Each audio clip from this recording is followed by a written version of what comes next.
I'm here to welcome you to the session called Getting Teacher Evaluation Right.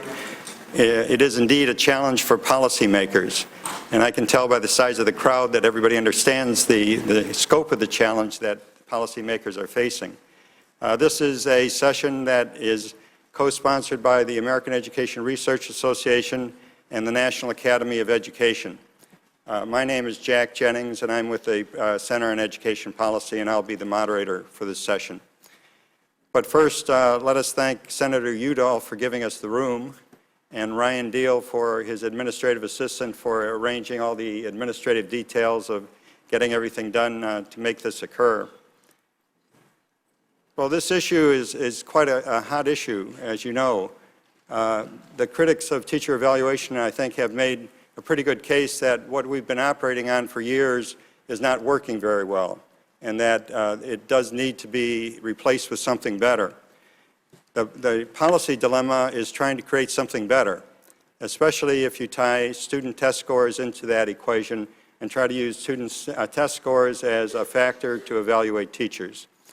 And so what we're going to discuss today is that issue and a number of other related issues, all with the objective of trying to inform the conversation so that we can understand better in creating a new system how we can fairly evaluate teachers, we can correctly evaluate teachers, and we can do it with the objective that we get a better teaching force than we have today so that education is improved.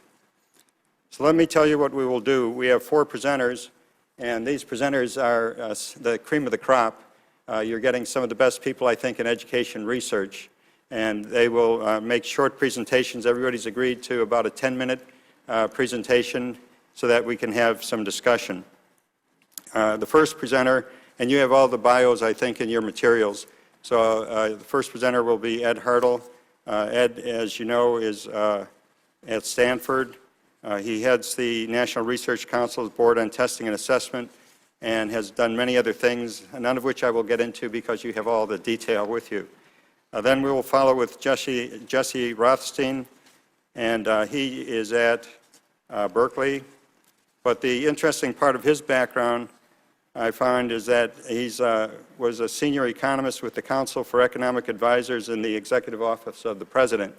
And so he brings some pretty deep knowledge to this issue.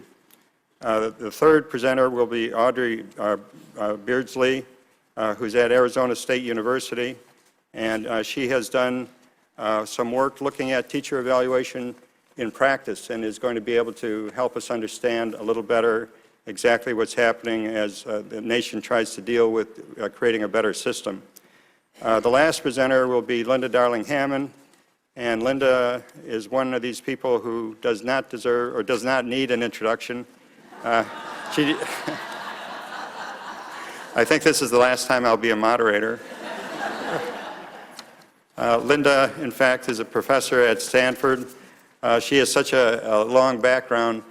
I knew her when she was with the RAND Corporation many years ago, and she's done many things in the meantime. If there's somebody I would point to as having deep knowledge about teacher education, preparation of teachers, I think it would be Linda. So she will make the last presentation. Then we have 2 reactors.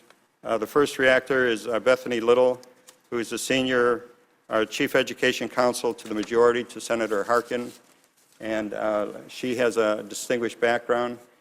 I won't go into that either, but our last reactor will be Lindsay Hunsaker, and she is not here, and Bethany tells me that she's 37 weeks pregnant, and so we're not sure she's going to be here this morning, but she may have something to do that takes priority over our discussion.